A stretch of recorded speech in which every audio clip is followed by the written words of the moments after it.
Car దిగేస్తున్నారు.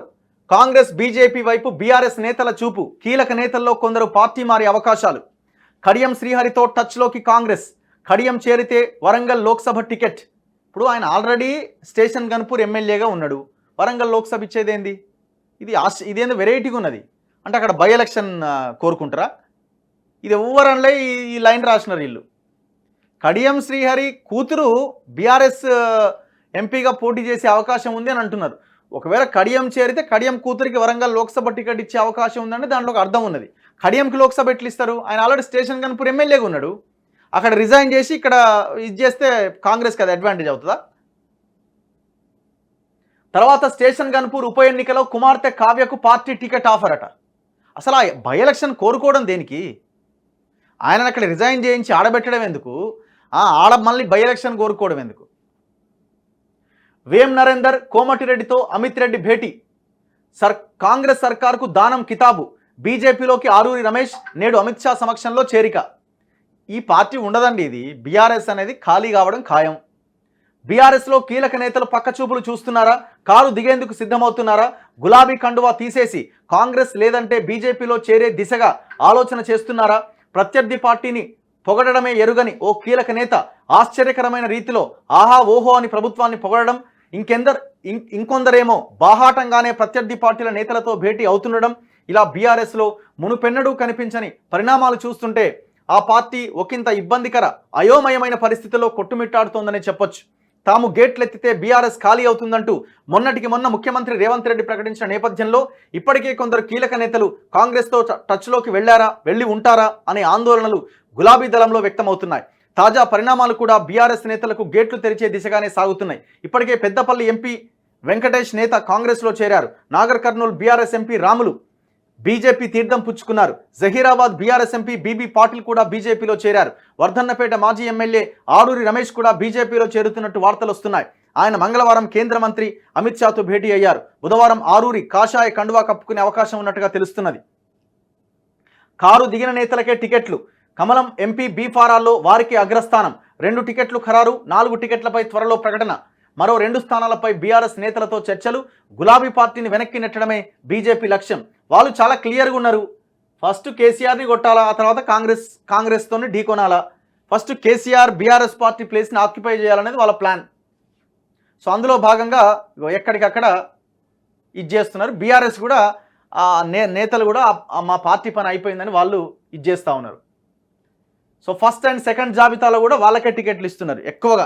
ఇప్పుడు మీరు చూడండి, జహీరాబాద్ బీబీ పాటిల్ ఆయన బీఆర్ఎస్ రాజీనామా చేసిండు. ఇక్కడ ఏంది మళ్ళా ఇది Nagar Kurnool Ramulu BRS MP sitting, ఆయన రాజీనామా చేసి పార్టీలోకి వస్తే ఆయనకు అక్కడ టికెట్ ఇచ్చినారు. ఆయన కొడుకు ఇచ్చినారు భరత్కి. నెక్స్ట్ ఇంకెక్కడ మహబాద్ నుంచి బీఆర్ఎస్ నాయకుడు సీతారాం నాయక్ ఇక్కడ టికెట్ ఇవ్వబోతున్నారు. నెక్స్ట్ నల్గొండ ఎంపీగా బీఆర్ఎస్ నుంచి వచ్చిన శానంపూడి సైదిరెడ్డికి టికెట్ ఇవ్వబోతున్నారు. అండ్ ఆదిలాబాద్ నుంచి సిట్టింగ్ ఎంపీ సోయం బాపురావుని కాదని పక్కన పెట్టి నగేష్కి టికెట్ ఇవ్వబోతున్నారు. సో వీళ్ళంతా బీఆర్ఎస్ నుంచి వచ్చిన వాళ్ళే. అండ్ ఖమ్మం నుంచి జరగం వెంకట్రావు బీఆర్ఎస్ నాయకుడు, ఆయనకి టికెట్ ఇవ్వబోతున్నారు. మొన్న ఎమ్మెల్యేగా బీఆర్ఎస్ నుంచి పోటీ చేసి ఓడిపోయిండు. ఇప్పుడు ఆయన బీజేపీలో జాయిన్ అయ్యి బీజేపీ నుంచి ఖమ్మం టికెట్ తీసుకోబోతున్నాడు. ఆరూరి రమేష్ వరంగల్ టికెట్ తీసుకోబోతున్నాడు. బీజేపీలో జాయిన్ అయ్యి ఇవాళ జాయిన్ కాబోతున్నాడు. ఆ పెద్దపల్లి టికెట్ బీఆర్ఎస్కి మొన్నటిదాకా అత్యంత సన్నిహితంగా ఉన్న మిట్టపల్లి సురేందర్కి పెద్దపల్లి ఎంపీ టికెట్ దాదాపు కన్ఫామ్ అయినట్టుగా కనబడతా ఉన్నది.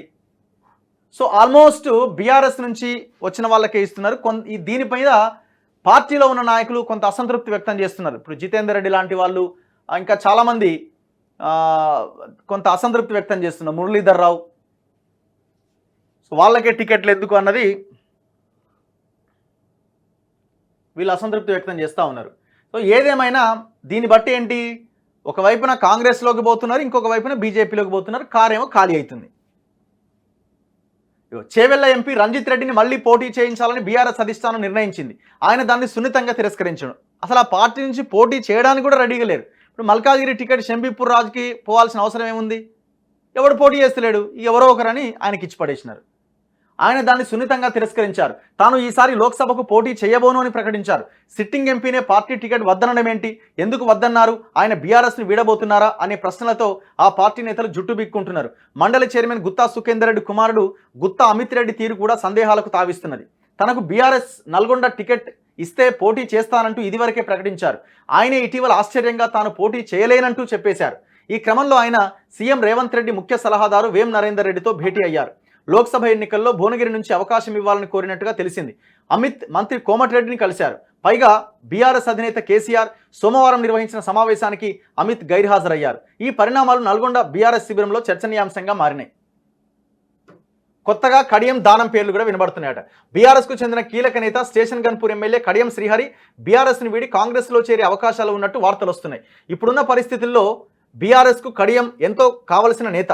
అసెంబ్లీలో ఆ పార్టీ తరపున కేటీఆర్ హరీష్ రావు మాట్లాడినా వారంతా కుటుంబ నేతలు అని కాంగ్రెస్ బీజేపీ విమర్శిస్తున్నాయి. ఈ విమర్శలు తిప్పికొడుతున్నట్లుగా సభలో అనుభవజ్ఞుడైన కడియం శ్రీహరిని ముందుకు తెచ్చి మాట్లాడిస్తోంది బీఆర్ఎస్ కేసీఆర్. మరి ఆయన పార్టీని వీడితే పరిస్థితి ఏంటన్న ఆందోళన ఆ పార్టీలో ఉన్నది. కడియంతో ఇప్పటికే కాంగ్రెస్ నేతలు టచ్లోకి వచ్చారని తెలుస్తోంది. వరంగల్ లోక్సభ స్థానం నుంచి ఆయన పోటీ చేయించాలని కాంగ్రెస్ భావిస్తున్నది. 2016లో వరంగల్ ఎంపీగా గెలిచిన శ్రీహరికి జిల్లా వ్యాప్తంగా సత్సంబంధాలు ఉండడంతో ఆయన్ను పార్టీలో చేర్చుకొని పోటీ చేయిస్తే మంచి ఫలితం ఉంటుందని కాంగ్రెస్ భావిస్తోంది. లోక్సభ ఎన్నికల్లో వరంగల్ నుంచి కడియం గెలిస్తే ఆయనతో స్టేషన్ గన్పూర్ అసెంబ్లీ స్థానానికి రాజీనామా చేయించి ఉప ఎన్నికలో ఆయన కుమార్తె కడియం కావ్యకు టికెట్ ఇస్తామని ఆఫర్ ఇచ్చినట్టుగా సమాచారం. అయితే తన కుమార్తె కావ్యకే వరంగల్ లోక్సభ టికెట్ ఇవ్వాలంటూ కడియం ప్రతిపాదన పెట్టినట్టుగా తెలుస్తోంది. తాజాగా ఖైరతాబాద్ ఎమ్మెల్యే దానం నాగేందర్ తీరు కూడా అనుమానాలకు తావిస్తోంది. కాంగ్రెస్ ప్రభుత్వానికి దానం కితాబిచ్చారు. ఆర్టీసీ ఉద్యోగులకు ప్రభుత్వం రోజుకో శుభవార్త చెబుతోందంటూ మాట్లాడారు. ఆర్టీసీ ఉంటుందా, ప్రైవేటు పరం అవుతుందా అనే ఆందోళనలో ఉన్న ఉద్యోగులపైన కాంగ్రెస్ ప్రభుత్వం వరాల జల్లు కురిపిస్తోందని ప్రశంసించారు. సో ఇట్లా పార్టీ అంతా రోజుకింత ఖాళీ అవుతుంటే ఈయన పిడికిలెత్తి ఓ అనెత్తుతా ఉన్నాడు. ఇది ఉత్తదే అన్నది అర్థమవుతా ఉన్నది. సో ఇట్లా